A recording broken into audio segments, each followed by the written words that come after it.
দুটো বিষয়কে খুব সুন্দরভাবে সামনের দিকে এগিয়ে নিয়ে যেতে পারছেন। বিশেষ করে এটা আমি কাজের ক্ষেত্রে আমি দেখতে পাচ্ছি।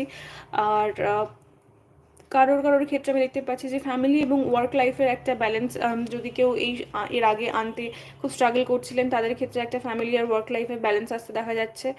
আরও একটা বিষয় যেটা আমি দেখতে পাচ্ছি যে কিছু জনের ক্ষেত্রে না খুব কনফিডেন্স এবং নিজের প্রতি একটা ভরসা আসতে আমি দেখতে পাচ্ছি, যেটা আপনাকে একটা মানসিক স্থিরতার মধ্যে নিয়ে আসবে, এবং এই মানসিক স্থিরতাটা আপনাকে আরও অনেক বেশি পরিমাণে ওয়েলথ অ্যাট্রাক্ট করতে বা পজিটিভ থিংস লাইফে অ্যাট্রাক্ট করতে হেল্প করবে।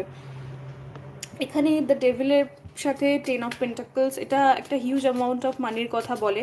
যারা হতে পারে যে চেষ্টা করছেন, যাদের সঙ্গে এটা মিলবে, হতে পারে যে আপনি আপনার বিশেষ করে ব্যবসা যদি থেকে থাকে, তাহলে সেটা একটা ভবিষ্যতে প্রচুর গ্রো করার পসিবিলিটি রয়েছে।